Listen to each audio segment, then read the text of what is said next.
Bueno, vamos a abrir nuestras Biblias en el Salmo 2, por favor. Vamos a leerlo una vez más.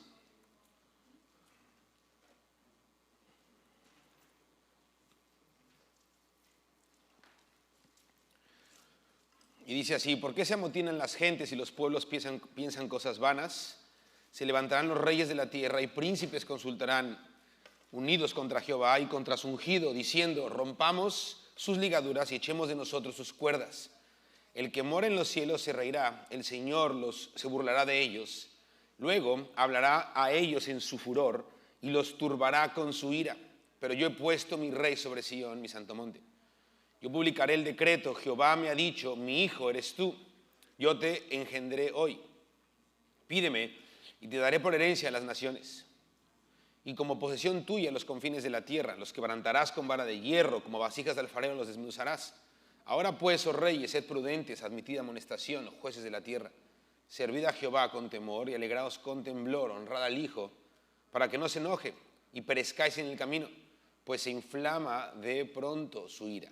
Bien, entonces, la sesión pasada, cuando hablamos comenzamos este tema, vimos los primeros versículos, ¿se acuerdan? Los primeros 3 versículos, y veíamos que estos versículos están hablando o se refieren específicamente a esta unión de las naciones, esta intención de ser uno una vez más, y la única finalidad de esta unidad de las naciones, de esta unidad de los hombres, pero también tiene que ver con una cuestión de potestades y de principados en la tierra.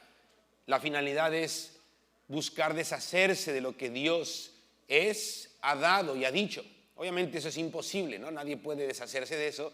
Es un pensamiento tonto. Hablamos que era algo vano, algo bruto, no algo insensato, etcétera, etcétera. Entonces, todo esto lo vimos en la primera sesión, o en la primera parte de esta reflexión del Salmo 2, y solamente quisiera terminar esa primera parte antes de ver la respuesta del Señor con un par de cosas que son muy importantes.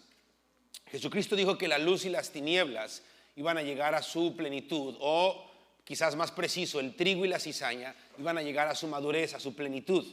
Y entonces, esto lo podemos ver en Isaías 60, puedes anotarlo si quieres, en Mateo 13, incluso en Mateo 24. Entonces, el Señor estaba diciendo que iba a llegar un momento en donde lo bueno y lo malo iban a llegar a una madurez perfecta, una madurez ya final, y entonces tendrá que venir ya todo el final o el resultado final de todo eso. Tú y yo tenemos que entender que parte de que los pueblos, los reyes, las uniones que están existiendo entre naciones, tienen como finalidad todo esto. Yo les decía en la primera sesión que lo que la ONU representa o representó cuando se creó y todo esto, pues es una burla. Fue un primer intento de todo esto, pero la ONU, hermanos, es un títere de Inglaterra y Estados Unidos es el títere de Inglaterra. Entonces, Inglaterra, con su títere principal, que es Estados Unidos, ¿no? La tierra del sueño, ¿no? Y si es un sueño, para estar viviendo un sueño hay que estar dormidos, y eso es lo que quiere el enemigo, ¿no? Pero Pablo nos dice en Efesios: levántate tú que duermes, ¿no? Entonces los que buscan el sueño, pues sí, hay que estar dormiditos y no sirven para nada, pero por eso hay que despertar. ¿Amén? ¿Sí o no? Yo les dije que mejor se iban a enojar más. Ok, entonces tenemos que pensar en esto. La ONU es una vergüenza. Tenemos que ponernos a mirar lo que está pasando ahorita. No tiene nada que ver los títeres de Inglaterra con su racismo y Estados Unidos con lo que ahorita está sucediendo. Países árabes, Rusia, China, estamos hablando de verdaderas potencias, no Mickey Mouse, ¿ok? Que es pura propaganda. 100 años de publicidad donde se puso como supremacía un país que tiene pura mentira detrás de cámaras. Es muy importante, hermanos, y no quiero que te vayas a ofender con el país donde Dios te trajo, porque tú eres de otro país. Si eres hispano, no eres de aquí, eres de otro país. Entonces, realmente tus raíces son otras. Pero ya en Cristo Jesús, nuestras raíces no son ni de aquí ni de allá, somos del cielo. ¿Amén? Así que si te ofendes, pues eso fue la carne, deja la carne, porque es una criatura nueva ahora en Cristo Jesús.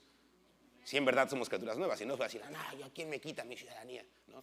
Mi green card me tardó tantos años, ¿y eso qué? El green card no te lleva al cielo, bueno, al infierno a lo mejor sí, pero al cielo no. Entonces, no nos aferremos a algo así. Pero lo que está pasando ahorita, hermanos, las uniones que está habiendo, que están moviendo fronteras, están moviendo economías, están moviendo cuestiones religiosas.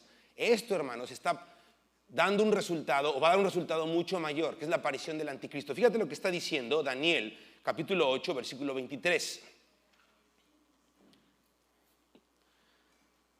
Daniel 8, 23 dice, ¿ahí lo tienen? ¿Sí lo tienen o no? Hijo, los veo un poco oxidados. A ver, ¿quién trae Biblia? Ok. Hay que leerla y sacarla rápido. Ok. ¿Qué dice Daniel 8, 23? ¿Cómo comienza?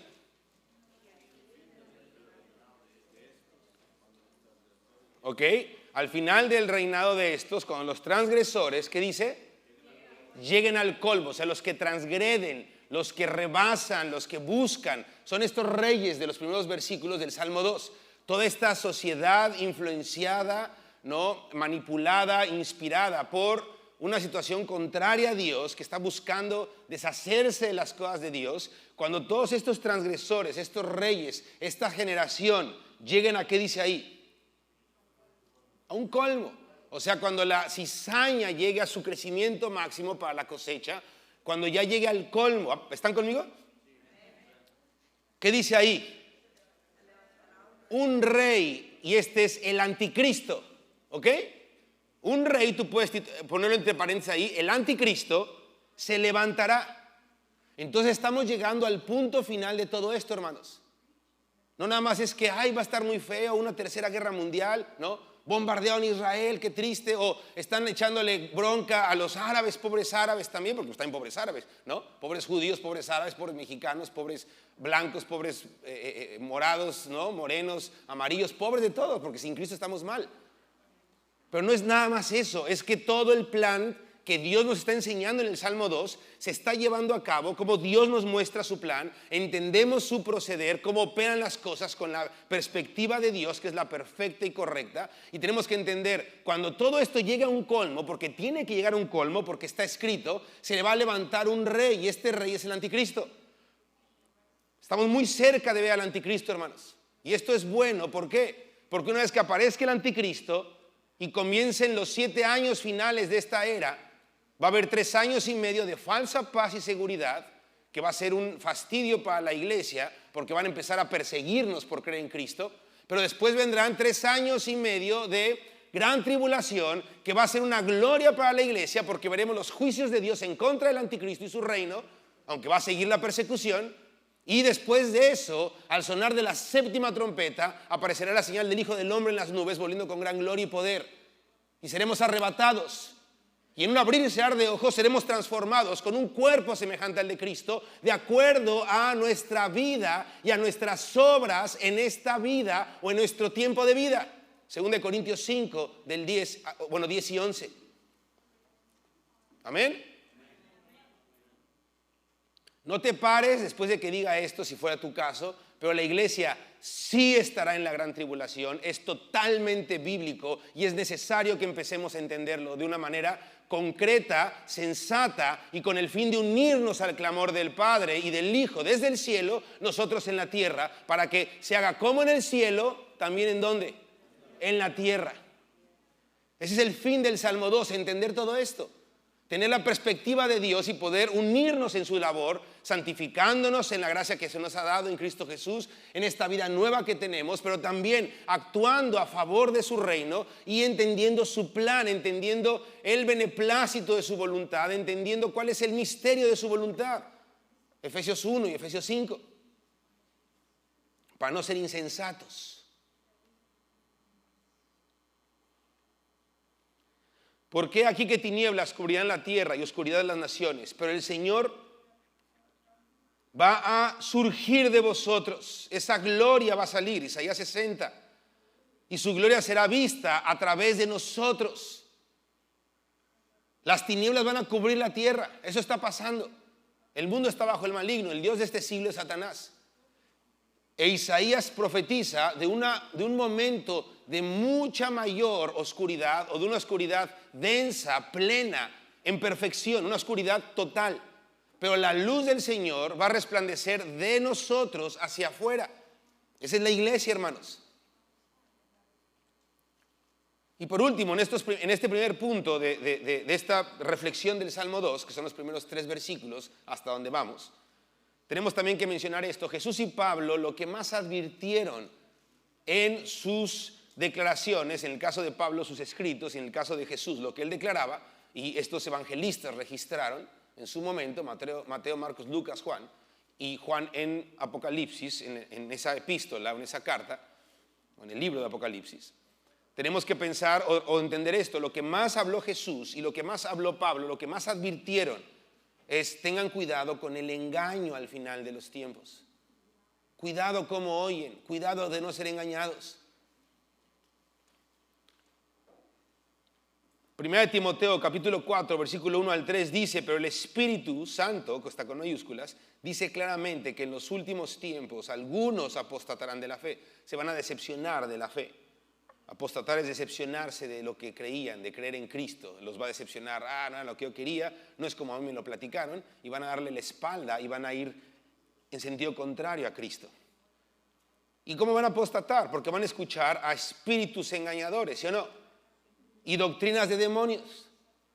Entonces el Salmo 2 dice que van a buscar los reyes y los príncipes consultarán unidos, van a tener su falsa paz, su falsa seguridad, su ecumenismo y todo lo que el mundo está tratando de ofrecer aparentemente como algo bueno, pero realmente todo es una influencia de una situación espiritual, de potestades que están en rebelión contra Dios y contra lo que Dios desea y ha dicho y determinado, pero ellos están ocupando al hombre, quien tiene la autoridad delegada por Dios para gobernar la tierra. Ellos no pueden gobernar la tierra, pero sí lo pueden hacer usando a el hombre como su títere.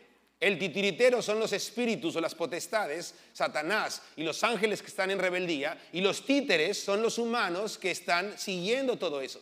Entonces es algo muy fuerte porque es algo espiritual. Y dice que son espíritus engañadores y doctrinas de demonios.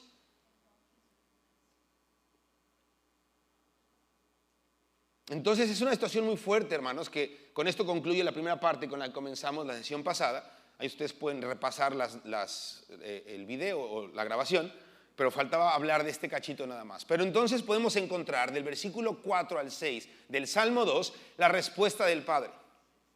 Y la respuesta del Padre es una restauración de todas las cosas a través de un juicio verdadero, o un juicio justo, o un justo juicio. La respuesta del Padre, que está en el versículo 4 al versículo 6,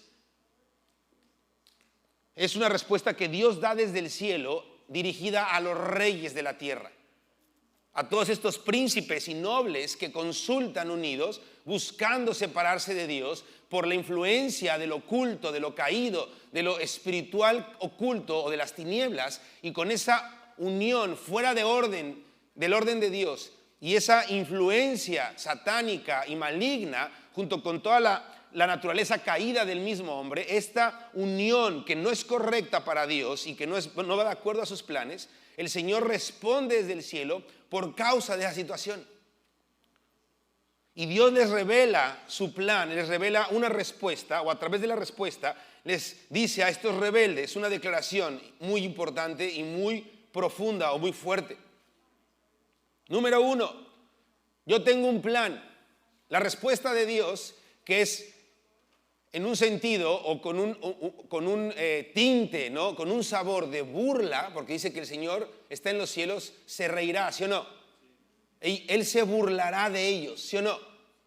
El Señor tiene sentido del humor, no está haciendo bullying.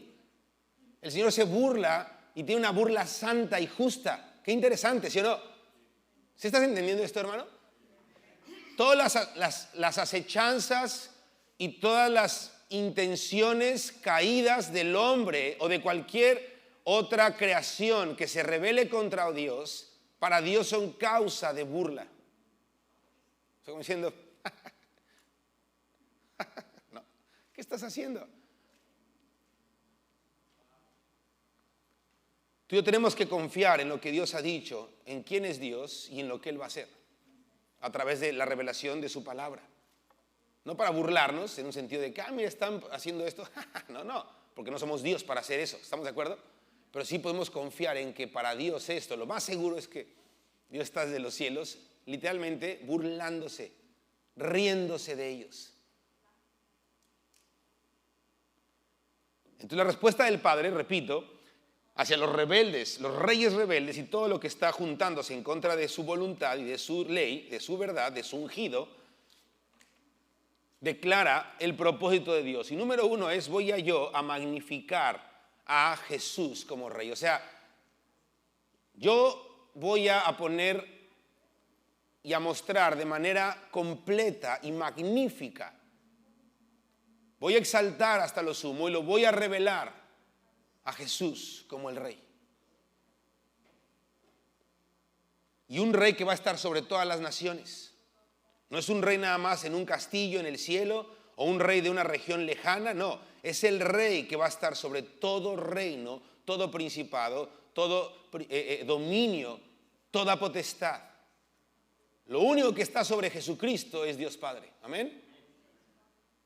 Fíjate lo que dice, vamos a leer versículo 4 al 6. El que mora en los cielos, ¿qué dice? Se reirá. El Señor se va a burlar de ellos. Luego hablará a ellos en su furor. La respuesta que va a dar es una respuesta en furor. ¿Y por qué en furor? Porque está revelando la realidad a ellos. Hermanos, el mundo está bajo el maligno y el Dios de este siglo, según Pablo en Corintios, dice que ha cegado el entendimiento, ha puesto un velo sobre todos los que están en tinieblas para que no puedan ver el resplandor de la gloria de Dios y la hermosura de Jesucristo. Entonces, cuando el Padre revela su verdad, hay dos situaciones. La revela para misericordia y para salvación, nos revela Cristo, y tú y yo ya fuimos sujetos a eso, amén. Un día Dios, no en su ira y en su burla contra nosotros, justa y santa, nos reveló su juicio. No, Él nos reveló en misericordia y amor su verdad para salvación. Un día el Padre te presentó a Cristo, amén. Pero la otra manera en la que Dios revela su verdad a los que están cegados, como un día tú y yo estuvimos cegados también, y ahora ya no, por la gracia de Dios en Cristo Jesús, pero los que están cegados ahorita y los que quizás no van a querer nada con Dios porque su corazón es terco para con Dios, y cada vez las generaciones se van a poner más tercas, hermano. Eso es una situación muy fuerte. Cada vez va a ser más difícil que la fe pueda ser dada a los hombres, porque los hombres no van a querer nada con Dios. Y la fe es un don de Dios, y no de todos es la fe. Entonces, para las personas que están en una situación así, si Dios no lo revela a Jesús, o su verdad, que es Jesucristo, su justicia, que es Jesucristo para salvación, lo va a revelar en un contexto y en un tono, con una intención de justicia y de juicio también, pero como una burla, como un juicio, y va a decir, ok, te voy a enfrentar a la verdad, pero esta verdad te va a destruir. Por eso el que tropieza sobre Cristo, sobre la piedra angular, que ha venido a ser la piedra principal y fundamental de todo, el que tropieza sobre ella será levantado. Pero el que es aplastado por ella, se acabó. Entonces, cuando el Padre revela en este salmo la realidad de su verdad, de su ungido, de Jesucristo, no lo está revelando para salvación, lo está revelando para turbarlos, porque viene el juicio, ya no hay vuelta atrás, no quieren nada conmigo, están atacando o intentando acabar con mi ungido, lo cual es imposible, pero se ríe, se burla y luego les responde. Y la respuesta los turba porque les revela la verdad y no pueden hacer nada contra la verdad. Incluso la verdad revelada va a provocar mayor ira en ellos en contra de Dios.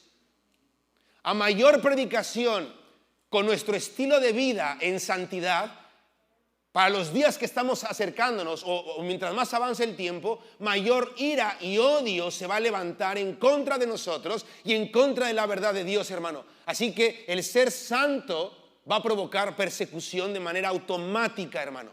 Escúchalo bien.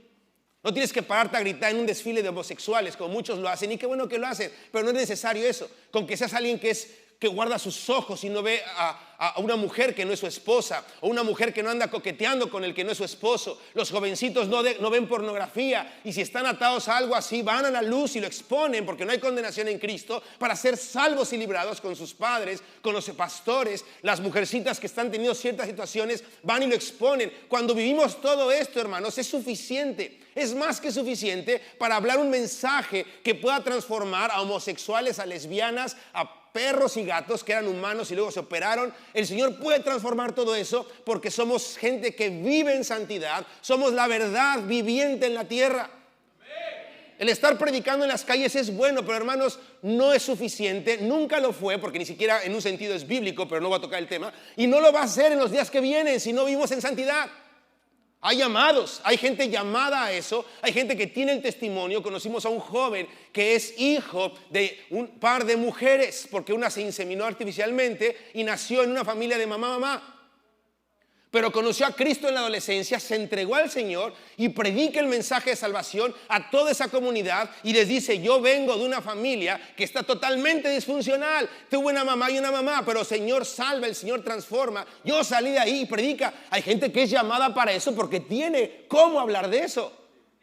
Pero entonces, ¿yo qué voy a hacer? ¿Copiarle? No, yo me santifico con lo que Dios me ha permitido hacer. Si me da un llamado para eso, lo hago. Pero si no, ya tengo el llamado en esencia, que es conocerle a Él y amarle y obedecerle. Y eso transforma, hermanos. Eso es lo que transforma. No va a alcanzar nuestra manera de vivir en los tiempos que, bueno, nunca ha alcanzado, pero para los tiempos que vienen no va a alcanzar la manera en la que vivimos si no avanzamos en santidad, porque el Padre va a empezar a manifestar la gloria. Lo que dice Isaías 60, no más un versículo buena onda para un tiempo de alabanza, o está diciendo: las tinieblas van a cubrir la tierra, pero yo voy a salir y alumbrar, pero lo voy a hacer de ustedes. O sea que si yo me santifico más, estoy permitiendo que la luz que está en mí salga y resplandezca en un momento de la historia del hombre en donde la oscuridad está mayor. Por lo tanto, el resultado va a ser que sí va a haber gente que se va a salvar por la gracia de Dios, pero cada vez más cerca a la venida de Cristo va a ser más difícil que la gente crea. Por lo tanto, va a provocar mayor odio en contra de Dios, de su ungido y de su representante en la tierra llamada iglesia. Entonces es algo muy duro, hermanos. En verdad, el reino de los cielos no van a entrar los cobardes, como dice Apocalipsis. Tenemos que entender que esto es serio. Y David lo vio, David lo entendió, David lo escribió muy lejano a la primera venida de Cristo y mucho más lejano a su segunda venida, pero es verdad, está escrito y se va a cumplir. Y a ti y a mí nos toca los tiempos y las sazones que son lo que está narrando aquí David, para que lo entendamos con mayor claridad y podamos vivir con gozo y con seguridad de nuestros días. La seguridad en Dios y en su plan. ¿Estás conmigo? No te asustas, ¿verdad? Híjoles, no contestaron. No te asustas, ¿verdad? Ah, tiene jengibre, ¿verdad? Buenísimo. Perdón, espera. Porque el bien estaba con la tos. Pero ya estoy mejor, gracias a Dios. Entonces, el que mueve en los cielos se reirá, el Señor se burlará de ellos. Luego hablará a ellos en su furor y los turbará con su ira. O sea, les va a revelar la verdad. Y esta verdad va a provocar, no que tiemblen y se arrepientan, va a provocar que tengan temor y terror, pero al mismo tiempo van a buscar hacer algo en contra de Dios. Se va a incendiar más esa ira en contra de Dios. Yo sé que suena tonto, suena hasta increíble o difícil de creer, pero está escrito y así es. Y ya eso siempre ha sucedido, solamente que no lo hemos visto en una expresión global. Y esto es lo que puede ser un poco preocupante si lo pensamos bien. No sabemos qué es vivir en una situación en contra de Dios en todas las naciones. Incluso Dios tiene dispensaciones, Dios tiene tiempos para cumplir su voluntad en el periodo de la historia del hombre. Eso se llama la influencia o la intervención del Espíritu de Dios en el hombre a través de la historia. Amén. Entonces ha habido despertares, ha habido momentos de reformas, momentos donde el Señor toca a toda una cultura, a toda una nación, o incluso puede alcanzar a otros lugares, ¿no? Y así ha sido la historia de Dios. Pero esa dispensación o ese tiempo que Dios ha permitido y que su Espíritu se ha movido para eso, Cuando termine ese tiempo, pues ya fue ese tiempo y ahora viene otra situación, continúa la historia del hombre y Dios va a intervenir con ellos de una manera diferente porque ya avanzó la historia. No estamos esperando que nos colonicen los protestantes evangélicos, ¿estamos de acuerdo? O sea, no estamos esperando que llegue de Europa unos colonos que nos hablen del evangelio. ¿O estamos esperando eso? ¿Alguien está orando por eso? Pues no, ¿por qué? Porque eso ya pasó. Tenemos que orar con lo que ya Dios nos dejó como herencia de todos los pasados en la fe, padres en la fe, testimonios en la fe, incluso héroes en la fe, que podemos copiar su fe, imitar su fe al ver el fruto de su trabajo, como dice Hebreos, pero no vamos a pedir que vengan colonos a América para que derriben las estatuas de la Virgen de Guadalupe, ¿no? O aquí derriben la estatua llamada dólar, ¿no? Porque es un ídolo el dólar. La gente viene aquí por el dinero, no por otra cosa. Entonces, tenemos que pensar, es un ídolo muy fuerte, culturalmente bien visto, ¿no? Entonces, tenemos que pensar que no vamos a orar que alguien venga a colonizarnos. ¿Por qué tendríamos que orar? Si ya hemos sido alcanzados por Dios, ya hubo misioneros de hace 300 años, 400 años, ¿no? Cuando llegó Colón en 1400, ¿no? Y todo lo que sucedió a lo largo de la historia, si ya tenemos toda esa ventaja en Cristo Jesús, ¿por qué habría que pedir? Por lo que tiene que acontecer después, ¿sí o no? Y Dios va revelando su palabra. No es lo mismo la revelación que tenían los jesuitas que llegaron a América o los franciscanos, de los cuales también vino un poco del evangelio, junto con los protestantes irlandeses que llegaron a Canadá y venían con la intención de llegar a México específicamente, y muchos se quedaron en América. Y hay una historia increíble. Yo conocí a la nieta de uno de esos bisnieta de uno de esos colonizadores. Es impresionante la historia. Y no los dejaban entrar a México porque estaban en la revolución. Le decían, no vayas a México, pero es que tuvimos un sueño en el barco, tenemos que ir a México. ¿Dónde es México? Desde Canadá. Y llegaron a Estados Unidos, aquí no es México, ¿dónde es? No vayan porque están en guerra, fue en el tiempo de la revolución. Y llegaron a México. Una historia impresionante. Todo eso ya pasó. Y gloria a Dios por todos esos emisarios que envió, los que llegaron a California, los que llegaron a Florida, los que estuvieron en Texas, y todo lo que sucedió en tus países, de donde tú vienes o de donde son tus padres. Hay una historia muy increíble. Gloria a Dios por eso. Pero ya no es tiempo de pedir por eso, porque tenemos que entender que ahora, gracias a toda esa intervención del Espíritu en el pasado, del Espíritu Santo, ahora podemos entender otras cosas que el Señor quiere que entendamos y para las cuales tenemos que disponer nuestra vida. Y es que Cristo vuelva pronto. Porque nada va a estar bien hasta que Él vuelva. Los del tiempo de Cristóbal Colón no podían pedir eso, porque en todas las naciones no se conocía del Señor, aún faltaba mucho. Gloria a Dios por los misioneros, gloria a Dios por los moravos, gloria a Dios por el conde de Zinzendorf, gloria a Dios por los que se vendieron como esclavos, aún siendo blancos, para predicarle a los negros que iban al Caribe. Gloria a Dios por todos ellos, que eran los moravos. 100 años de oración día y noche, para que explotara las misiones más grandes que han existido en la historia hasta el día de hoy. Blancos, pecosos, pelirrojos irlandeses, vendiéndose como esclavos, dejando a su esposa y sus hijos en el muelle y despidiéndose con los negros. ¿Por qué? Porque iban a predicarles a ellos. Y en esos barcos que venían a América se encontraban varios misioneros que venían para acá. ¿Cómo se llaman estos hermanos? Que tuvieron como 9 hermanos. Se me olvidó su nombre. Los Wesley. Venían en uno de esos barcos con esclavos y con gente de más dinero que no eran esclavos libres, no, blancos. Y ellos venían todos desanimados porque el mensaje que estaban dando en Europa nadie los estaba haciendo caso. Los Wesley estaban sacados de onda porque venían, bueno, vamos a ver si en América tenemos éxito con el evangelio. Y en el barco, que ya estaban casi tirando la toalla, se encontraron que en la parte de abajo, cuando estaban los esclavos, había blancos, pelirrojos, y dijeron, ¿qué hacen aquí? Es que nosotros estamos viviendo para la gloria de Cristo, y el Cordero es digno del fruto del sufrimiento. Y ellos fueron tocados, el Señor los reanimó en ese barco y llegaron a América con un celo para predicar. Pero estos moravos que se vendieron como esclavos fue la última generación de 100 años de historia de oración día y noche con el conde de Zinzendorf.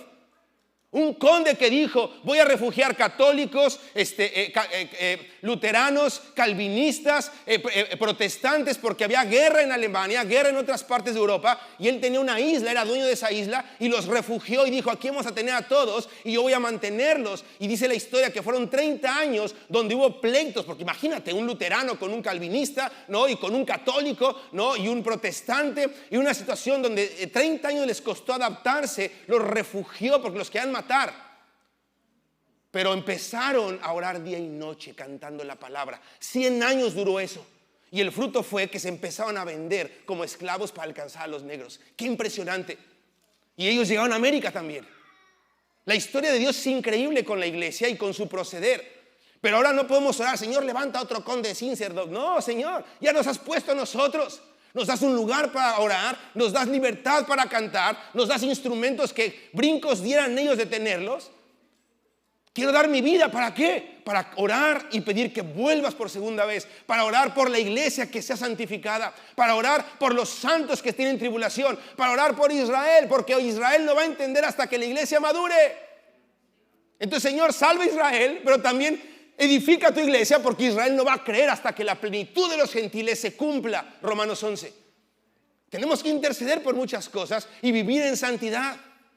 ¿Por qué te digo todo esto? Porque tú y yo tenemos que entender esto y captarlo, vivir para esa realidad. Nos toca involucrarnos en esas cuestiones, en los planes de Dios. Porque nada va a estar bien hasta que Él regrese.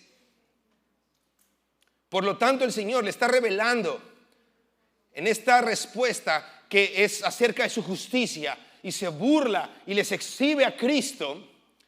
El Señor está revelando también que aparte de poner a Cristo por encima de todas las cosas, de todas las naciones, versículo 6 de Salmo 2, también nos está revelando en esta respuesta que los reyes de la tierra, por causa del justo juicio del Padre, que es revelar a Cristo, el Rey de Reyes sobre todos, el Padre nos dice, ellos van a tener mucha mayor ira en contra de mi hijo y de mi ungido, o de mi ungido y de la iglesia. Fíjate lo que dice el versículo 5. Luego hablará a ellos en su furor y los turbará en su ira. Y el 6 dice, pero yo he puesto mi rey sobre Sión, mi santo monte. Él los turba, pero ellos están en su ¿qué dice ahí? Son turbados por Dios en su respuesta, y ellos son turbados, pero ellos están en su ¿qué? En su ira. La respuesta de Dios va a ser que se llenen de ira. Tu vida santa provoca que se llene de ira el Dios de este siglo y sus feligreses.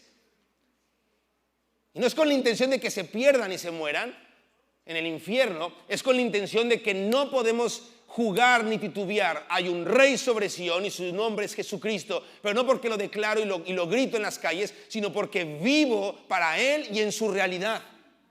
Es más poderoso que vivas en santidad que prediques de la santidad.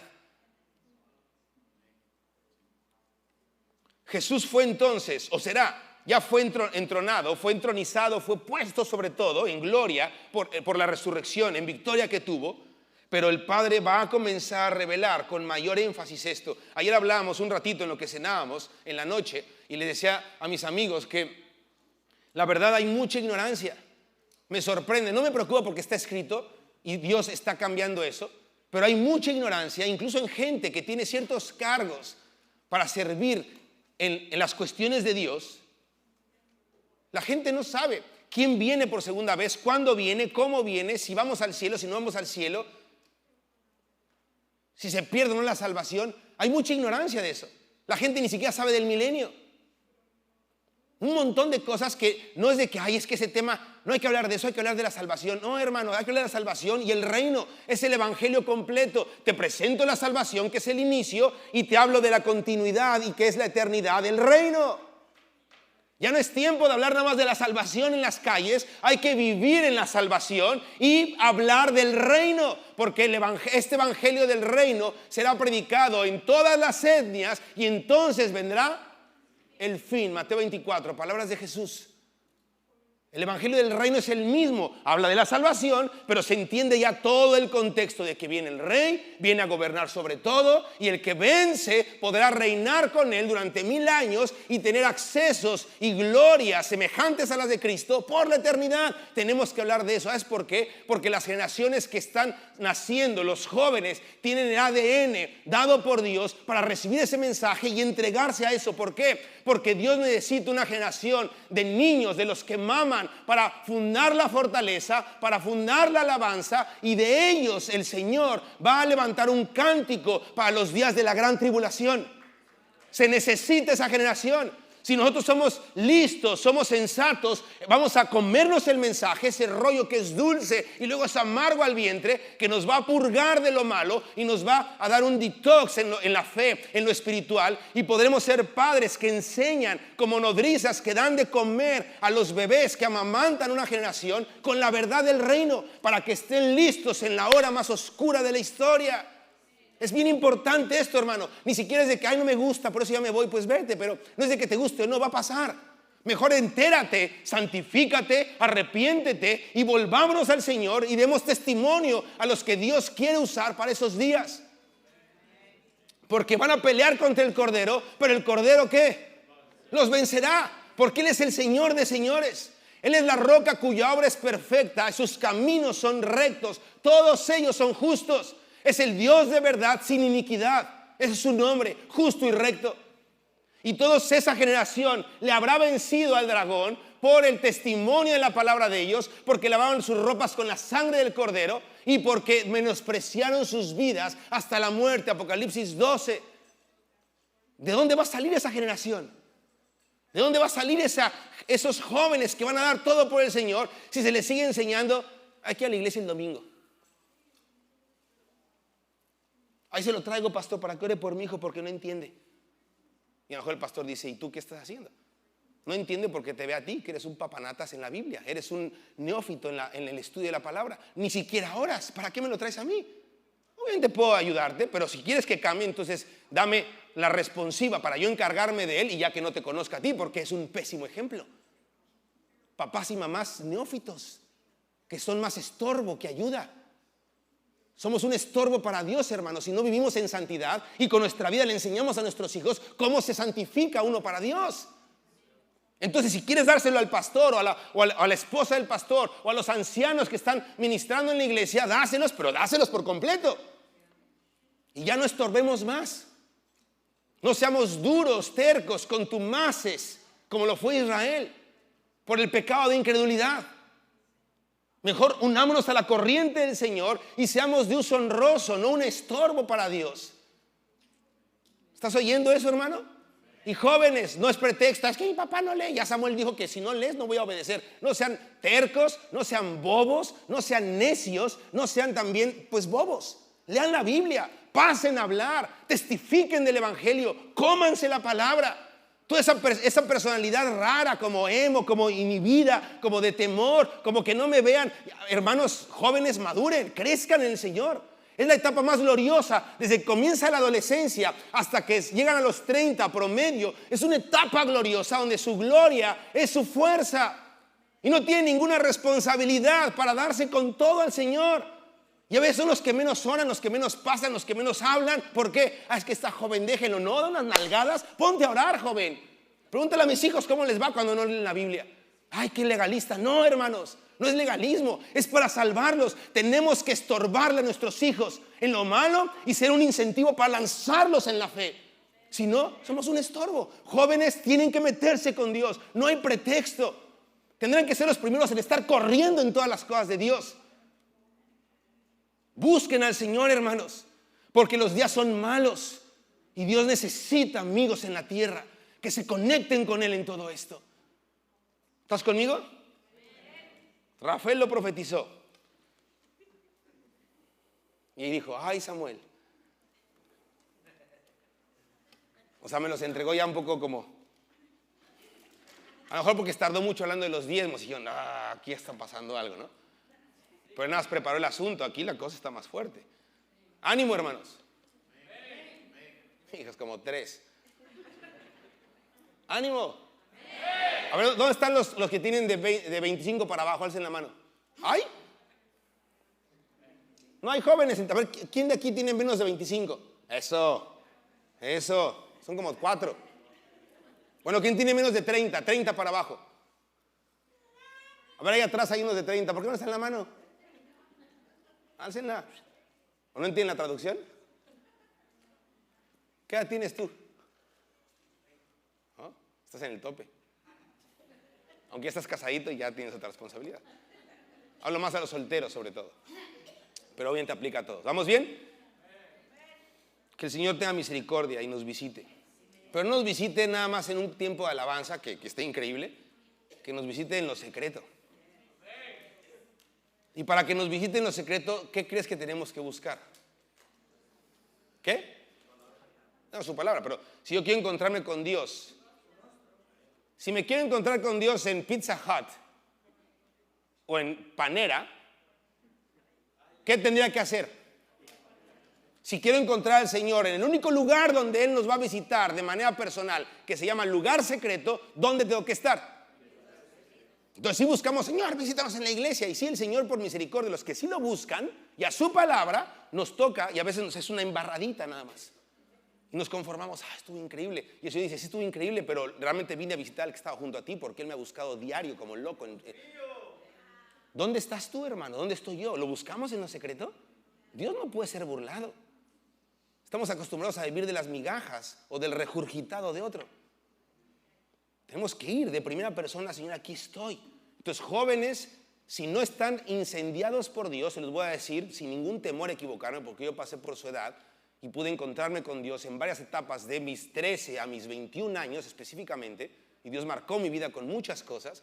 El Señor no te va a encontrar y tú no lo vas a encontrar hasta que lo busques donde Él quiere ser buscado y donde Él se deja hallar, el lugar secreto. Si no buscan a Dios en la palabra, si no buscan a Dios en la intimidad, no va a haber un despertar jamás, aunque su papá sea el Papa o su mamá sea la Virgen María. ¿Ok? No, pero no se agachen, véanme y dejen los videojuegos. Véanme, en serio, se los digo en serio, hermanos, hermanitos. Ok, sigamos con el Salmo.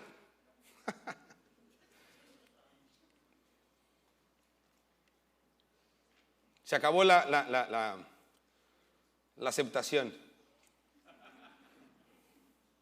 Conocen a los internados, nada más van señoras y uno que otro anciano hombre. Casi no van jóvenes. ¿Por qué será? Le huyen. El que mueve en los cielos se reirá. Entonces el mensaje del Padre incluye demostrar abiertamente el poder de Jesús como rey. Abiertamente. Un rey que tiene poder y soberanía sobre todas las cosas y que tiene un reino que está constituido de reyes y ¿qué? Sacerdotes. Cuando tú y yo vivimos como reyes y sacerdotes en nuestra identidad en Cristo Jesús, por su gracia, aunque no es en perfección todavía, pero sí en un deseo y en una integridad en espíritu delante de Él, cuando vivimos nuestra función como reyes y sacerdotes, entonces Dios está manifestando quién ha puesto sobre Sión. ¿Quién está puesto sobre Sión? Porque la iglesia testifica y representa a ese rey. Somos su cuerpo, amén. Quien ha visto al Hijo, ha visto a quién. Y quien entiende y conoce a la iglesia, está viendo a Cristo.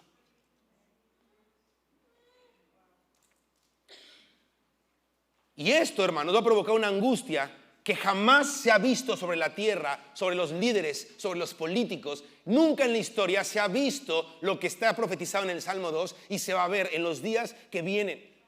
Las naciones angustiadas, los reinos sacados de onda, buscando hacer guerra, persiguiendo a la iglesia. ¿Por qué? Porque no van a soportar la respuesta del Padre. Ya tengo a mi rey a mi derecha, es Jesucristo. ¿Y cómo lo van a saber? Porque la iglesia va a estar viviendo Jesucristo.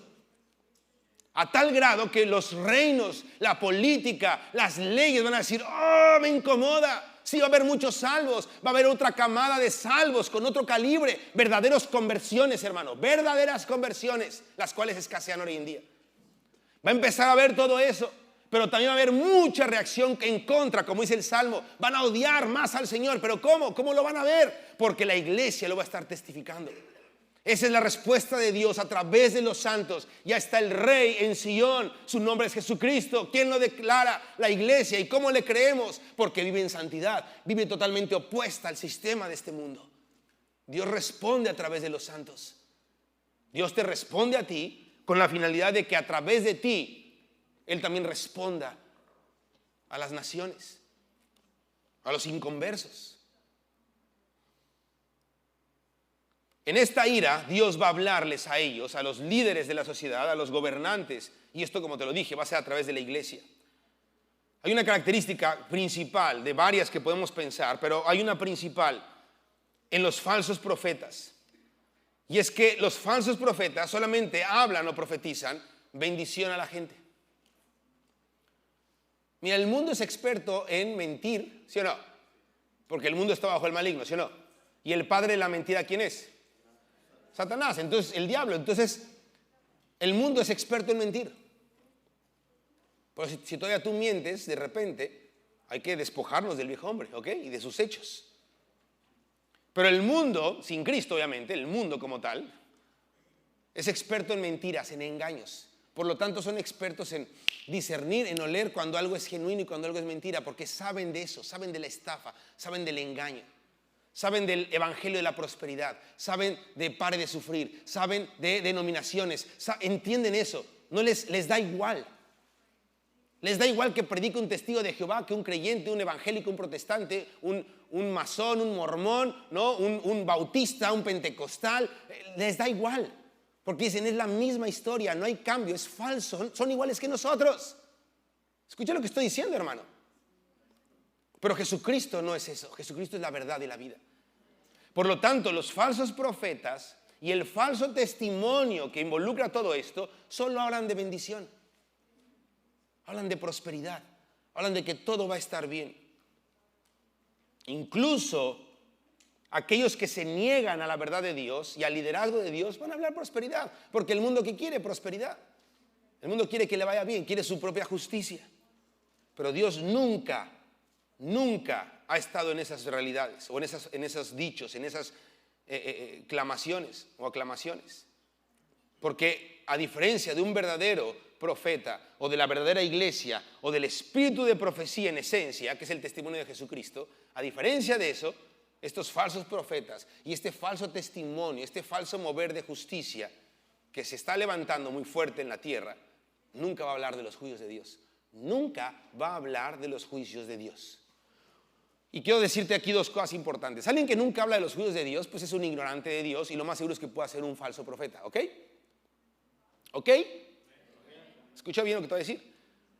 Y alguien que sí habla la verdad de Dios y que habla de la justicia de Dios y que sí predica conforme a la palabra, pero que no está hablando de la verdad que está escrita y que va a acontecer, o sea, de la continuación de lo que está escrito que viene, entonces tenemos que orar y decir, Señor, trae revelación a mis hermanos para que también puedan hablar todo lo que tú estás explicando en la palabra, porque lo necesitamos. Entonces, Dios está trayendo ese mensaje a los verdaderos llamados que incluso Dios puso a sobrever en las congregaciones, ancianos, a los pastores, a los profetas, a los evangelistas, a los maestros.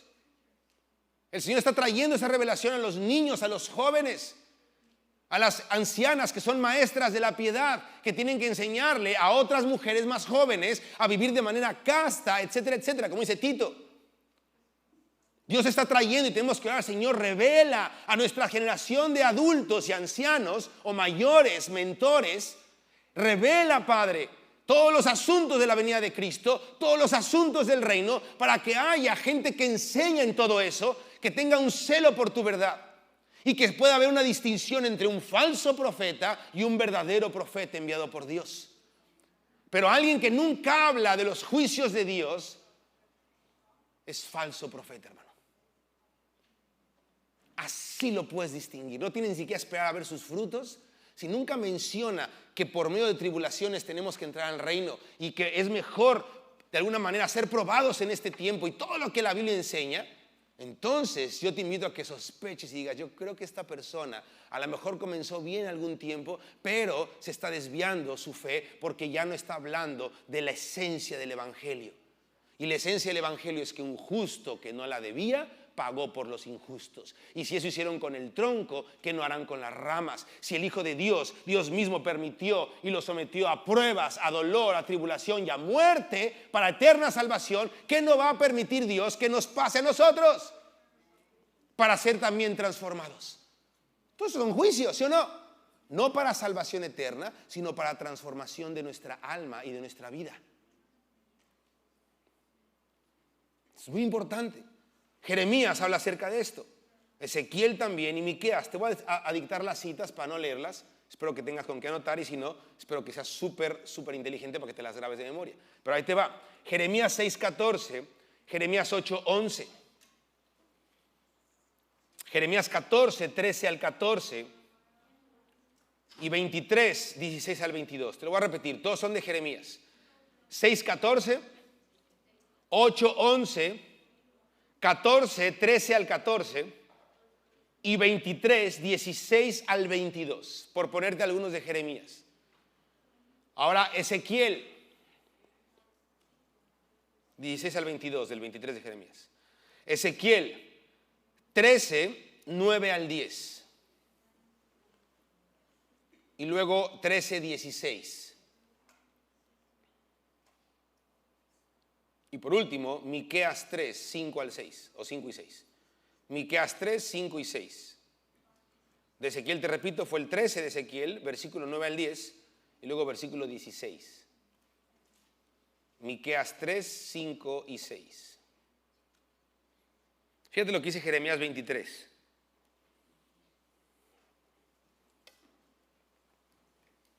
¿Los tienen? ¿Anotados? Sí. Ok. Bien por los que anotaron. Bien, hermanos, anoten. Háganse la costumbre de anotar. Si algún día Dios suple o permite que quiten estas bancas de la Inquisición y puedan poner sillas decentes y unas mesas para anotar, padrísimo, hermanos. Lo digo porque no es su lugar, ¿no? Yo sé que lo rentan y lo prestan o como sea. Pero la verdad, estas bancas, ¿no? Después de 2 horas ya dices, Señor, ten piedad de mí, ¿no?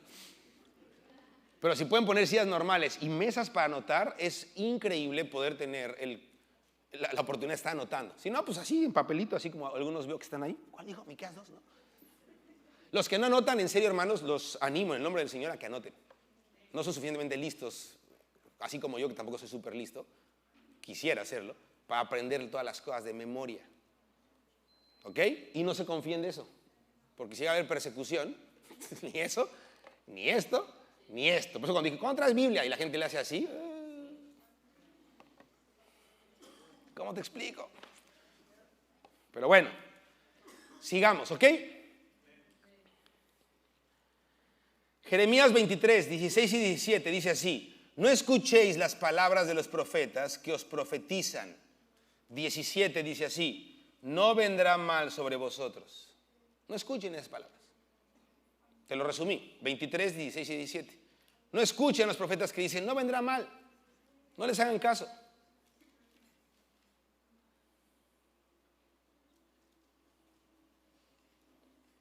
Luego del versículo 7 al 9 del Salmo 2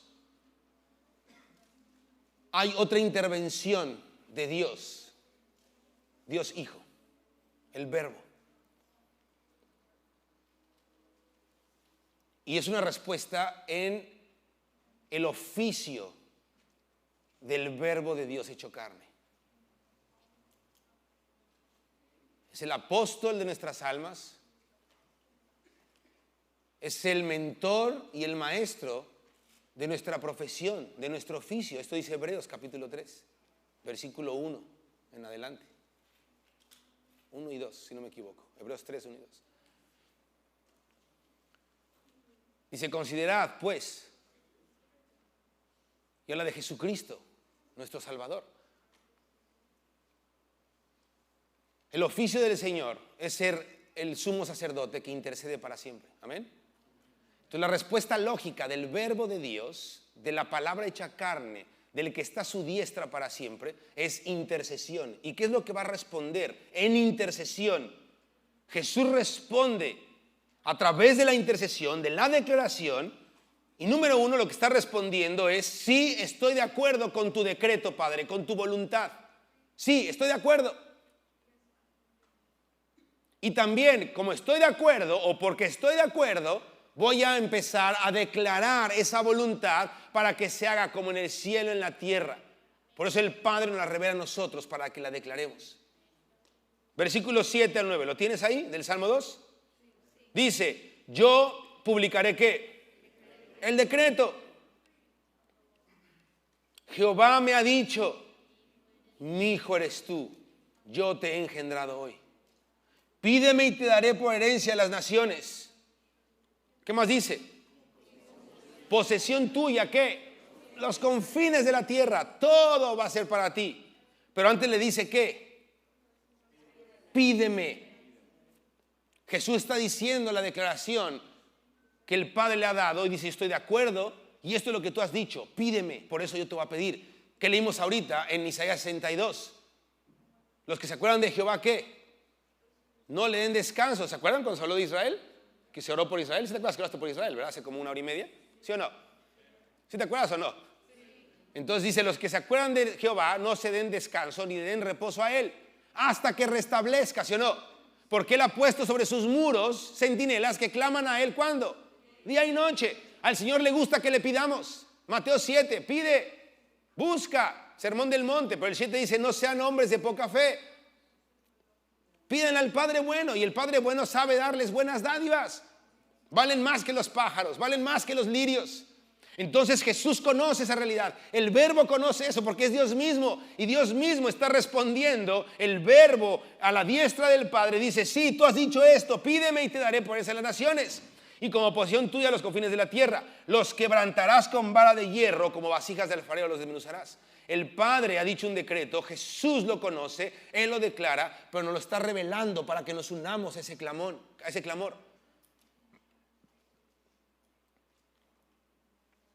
¿Qué dice el Salmo 110? Pues muchas cosas, ¿no?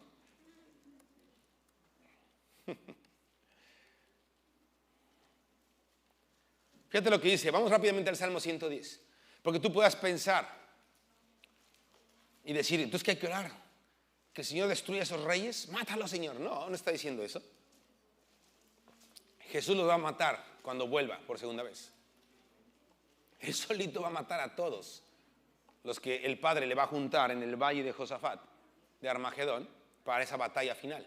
La última campaña de la gran tribulación es la batalla de Armagedón o de Josafat, en el valle de la decisión. Y el Padre va a juntar a todas las naciones para esos días a través de 3 demonios con forma de sapos que van a salir del dragón, del falso profeta y del anticristo, y van a engañar a los reyes de la tierra para que se junten en ese valle y van a estar esperando a hacer guerra. Este salmo incluso también nos está revelando eso. Y Jesús solito los va a hacer pedazos. Dice que los va a hollar, los va a aplastar en su furor. Y que terminando esa batalla, porque va de camino a Jerusalén, va a agacharse y va a beber del arroyo y va a continuar en su entrada triunfal. Él solito lo va a hacer. Isaías 63. Su ira lo sostuvo. Se asombró de que nadie estuviera con ellos de entre los pueblos. Dice, pero mi ira me sostuvo, mi diestra, mi brazo de poder. Entonces es muy interesante ver todo esto, pero tú y yo, eso va a pasar y no tenemos que hacer nosotros nada. Ahorita tampoco hay que orar, Señor, maldigo. No. Entonces, ¿cómo puedo interceder entendiendo esto de que el Señor nos va a destruir con su furor? Bueno, número 1, va a ser en aquellos días. Aún todavía hay tiempo de que se arrepientan los que puedan arrepentirse y quieran arrepentirse. Pero fíjate cómo sí debemos de orar y entender la esencia de la guerra espiritual. ¿Estás listo? Salmo 110. Jehová dijo a mi Señor, siéntate a mi diestra, ¿sí o no? Hasta que ponga a tus enemigos por estrado de tus pies. Jehová enviará desde Sion, ¿qué? De tu poder. Desde Sion el Señor va a enviar su vara con poder, o su vara de poder. Su vara y su cayado, ¿qué hacen sobre nosotros? Según el Salmo 23. Nos infunden aliento. ¿Y cuál es su vara y su cayado que nos infunde aliento? Su palabra. Desde Sion va a enviar ¿qué? Su palabra o su vara de poder. Quiere decir que para los que estamos en Cristo, desde Sion recibiremos un aliento y una instrucción, una corrección, porque la corrección nos da aliento. Un niño privado, ¿no? Se está ahogando, ¿sí o no? Porque se privó. ¿Qué hay que hacer? pues una espantadita, ¿no? Porque, y si no, una nalgada. Ya libera su carne. Si tienes miedo de que te metan al bote, hermano, porque les corriges aquí en Estados Unidos, llévatelo de paseo, así como Abraham a Isaac. Vamos a ofrecer sacrificio. Cruzas la frontera y le metes sus nalgadas en el nombre de Jesús, lo corriges y ya luego se regresan felices. El niño necesita, el joven necesita disciplina, porque la carne lo va a llevar al infierno. La vara del Señor lo libra del Seol. Si en verdad amas a tu hijo, disciplínalo, porque la vara del Señor va a librar que su alma se vaya al lago de fuego. Pero el Señor así nos quiere disciplinar. Pero Él envía desde Sion, o sea, Jesús mismo, el verbo hecho carne, es enviado y nos es una disciplina, nos es un aliento. Se te acaba el aliento. Y estoy cansado por correr. Es que es pesada la vida en Cristo. Su palabra. Es como si olieras oxígeno. Me siento bien. Vamos otras 20 millas. Amén. ¿Estás conmigo o no? Hijos, como que no te gusta la disciplina. A mí tampoco. Nadie la queremos, pero la necesitamos.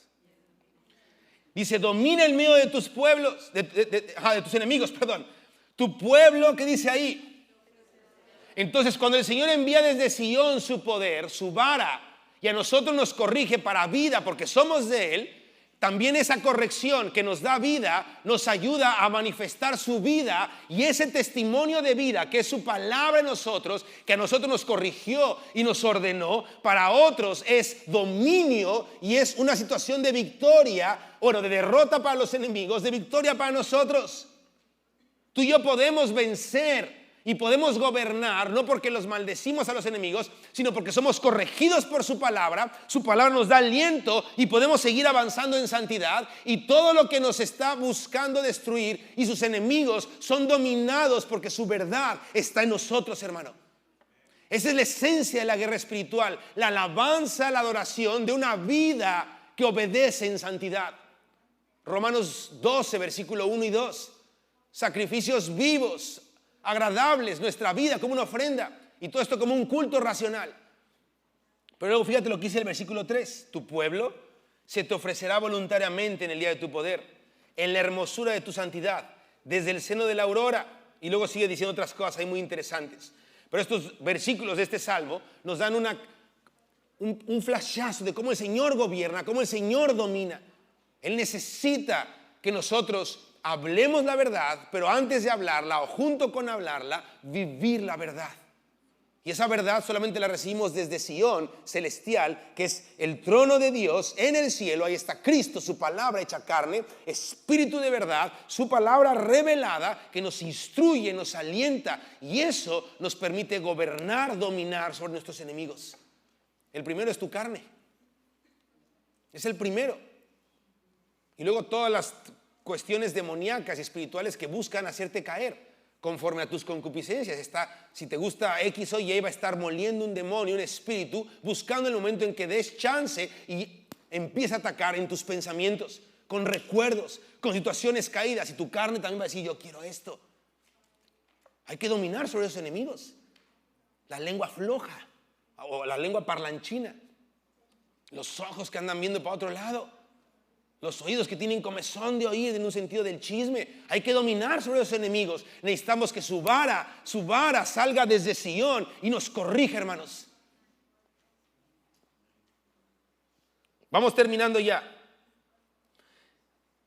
Terminamos esta parte del 7 al 9. Jesús entonces se va a revelar como el gran intercesor que clama por la voluntad de su Padre, y esto da como resultado, o tiene parte, o la manera en la que se va a desempeñar, es que Jesús se involucra con la iglesia para que la iglesia junto con Jesús junto con la iglesia, Él en el cielo, nosotros en la tierra, nos involucremos en esta declaración del Padre, en este decreto del Padre, y podamos clamar, vivir, orar para esta realidad.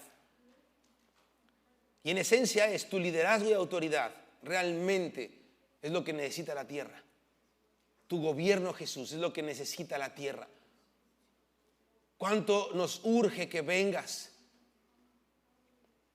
Y esta declaración es en cierto sentido incompleta de mi parte, Porque yo puedo decir, ¿cuánto deseo que vengas? Pero el Señor dice, realmente no deseas que venga, porque todavía sigues viviendo muchas cosas conforme a tu naturaleza, porque te gusta más eso que yo. Entonces lo podemos decir porque lo entendemos, y sí, es genuino, deseo que vengas, ven pronto. Y sí, es verdad, es el Espíritu que nos inspira por su palabra. Pero tenemos también que reflexionar qué tanto estoy viviendo en ese extremo de que en verdad no puedo estar sin que tú estés aquí, Señor. Pero las tribulaciones y la historia que la Biblia enseña en cuanto a la maldad nos va a orillar a realmente decir, Señor, si no vienes ya, hasta aquí llegamos. El Señor sabe cuándo, pero todavía necesita que nosotros avancemos en muchas cosas, en su misericordia. Por último, versículo 10 al 12. Hay más cosas que hablar, pero ya el tiempo se terminó, pero no quiero dejarlo incompleto, esta pequeña meditación o corta meditación del Salmo 2. Termina con una exhortación de un rey. Y aquí es David hablando. Yo siempre he dicho esto, lo veo de esta manera y así lo expongo. Si alguien quiere un consejo de un gobernante conforme al corazón de Dios, que tuvo éxito en toda su vida, independientemente de sus pecados y de su manera incorrecta de vivir, pero que hubo éxito porque el Señor lo perdonó, el Señor lo restauró, pudo salir adelante a pesar de las disciplinas y de las consecuencias de su pecado. A pesar de eso, no se soltó de Dios. Su reino fue prosperado y alcanzó hasta la siguiente generación con Salomón, su hijo. Dejó un precedente que si nosotros lo imitamos en la gracia del Señor, el tabernáculo de David, promete y asegura la bendición de Dios y su gloria en la tierra entre nosotros día y noche. De ese tamaño es el testimonio de este hombre llamado David, y al final deja una cláusula. Dice, voy a dar un consejo así de cuates, de rey a rey, de príncipe a príncipe, ¿no? Te voy a dar un tip, te voy a dar un secreto, así como aquí entre nos. ¿Sí me entiendes la idea de cómo son estos versículos finales? ¿Sí o no? Ahora pues, dice, versículo 10. O sea, debido a todo esto que acabo de escribir, a toda esta revelación, bueno, ahora, oh reyes, ¿qué dice? Como diciendo, aún hay tiempo, vean bien, piensen bien, sean prudentes. ¿Se acuerdan? Hemos hablado de insensatos, vanos, no, sean prudentes, ¿sí o no? Diligentes. Prudente y diligente es diferente, pero aquí lo podemos unir como una práctica. A diferencia o en contrariedad o de manera contraria a ser negligentes e insensatos. ¿Y cómo comienza?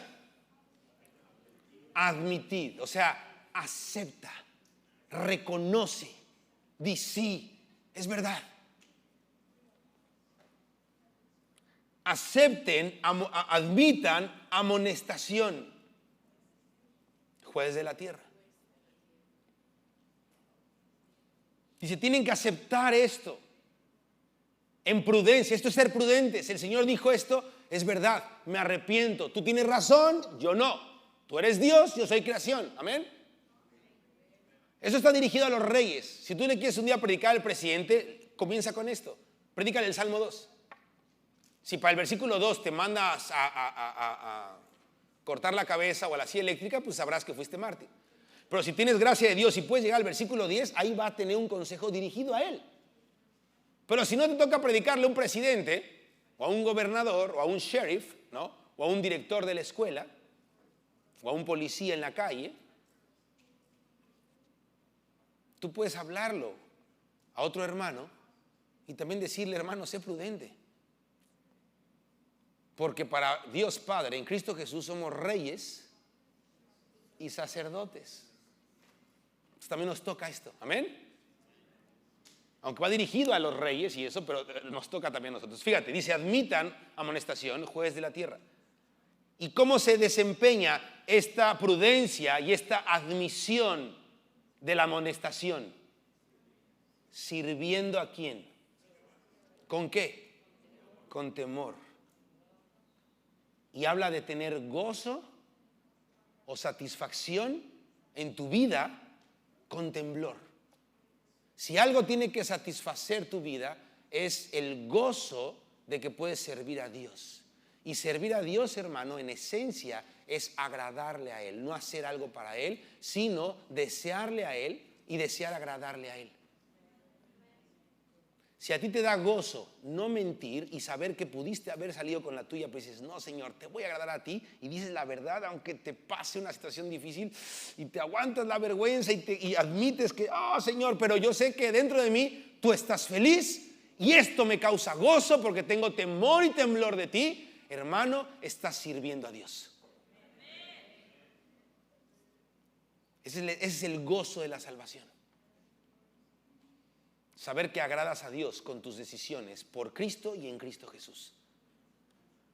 Entonces admitan amonestación, alegraos con temblor. Y luego dice algo bien interesante que tiene que ver con la intimidad con Cristo o el deseo hacia con Cristo, abiertamente o directamente. Honren al Hijo, ¿sí o no? ¿Para qué? Para que no se enoje. Y no más se enoje y ya, se enojó el Señor. No, para que no se enoje y como consecuencia de su enojo, ¿qué?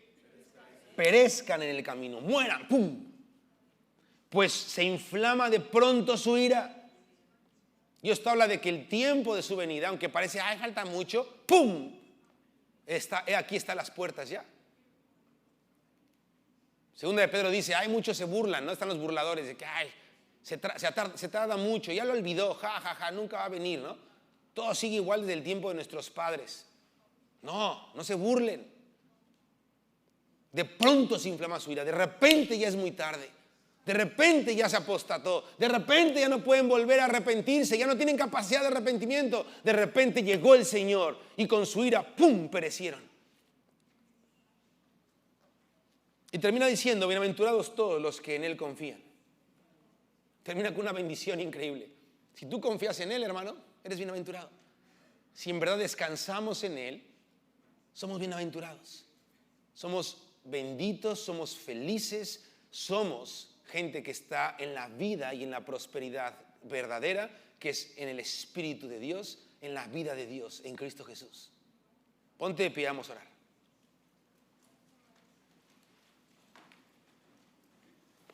Padre, damos gracias a tu nombre, a tu palabra, a tu verdad, a tu deidad. Gracias por tu revelación, Señor. Tu nombre revelado, tu juicio revelado, tu justicia, tu perdón, tu misericordia, aún tu manera de actuar. Gracias por revelarnos todo esto, Señor. Este salmo nos revela cómo piensas, cómo sientes en ciertas situaciones, cómo tú ves la perspectiva global, Señor. El mejor geopolítico o comentarista de la historia del hombre eres tú, Dios. Y nos estás revelando en el Salmo 2 cómo ves la situación. No es muy buena para el hombre que no te quiere obedecer, pero es gloriosa para ti, para tu hijo y para los que te temen y te sirven con temblor. Padre, queremos ser bienaventurados, queremos confiar en ti. Yo quiero orar por esto específicamente. Padre, en el nombre de Jesús, te pido por mis hermanos en este lugar y te pido que despiertes en ellos la confianza en ti. Dales paz en el nombre de Jesús, dales tu paz. Príncipe de paz, manifiéstate a mis hermanos en medio de sus tribulaciones, en medio de sus padecimientos, en medio incluso de momentos de dificultad en su fe. Tú eres la paz. Padre, pedimos que podamos confiar en ti, que mis hermanos tengan plena confianza en ti, Señor, para que su fe no sea movida ni a izquierda ni a la derecha. Tú ya oraste por nosotros, Jesús, lo vimos en Juan 17, tú ya oraste por nosotros. Y aquí estamos por tu oración. Somos el fruto de tu clamor, Jesús. Pero tú sabes también, porque Hebreos lo dice, que tú te compadeces en nuestra debilidad, porque tú fuiste probado y tentado en todo, sin fallar, y por eso te compadeces. Señor, somos débiles. Mis hermanos, Señor, al igual que yo, pasamos por tribulaciones. Quizás algunos estén en una tribulación al rojo vivo. No sabemos a lo mejor. Bueno, a lo mejor sí lo saben algunos, y tú lo sabes mejor que todos. Padre, te pido que tu paz esté en ellos. Que la paz de Cristo gobierne sus corazones para que puedan ser bienaventurados, porque bienaventurado es el varón que en ti confía. El que confía en ti, Señor, es bienaventurado. Así termina el Salmo 2, un salmo que habla de cosas cósmicas, de respuestas desde el trono de Dios, de una situación de maldad, de guerras en contra tuya, de tribulación, un salmo muy duro. Termina diciendo, bienaventurado el que confía en ti. Los que confían en ti, Padre, que esta iglesia, esta congregación, esta parte de tu cuerpo en esta región sean santos que viven confiados en ti, que aman tu venida, que aman y anhelan, Señor, presentarse sin mancha y sin arruga delante de ti en el día, Señor, en que tú nos llames a tu tribunal, Jesús. Yo los bendigo a mis hermanos y te doy gracias por tu vida en ellos y por tu presencia y misericordia que se ha manifestado hasta el día de hoy aquí. En el nombre de Jesús. Amén. Amén, hermanos. Gracias. Un aplauso al Señor. Vamos a orar por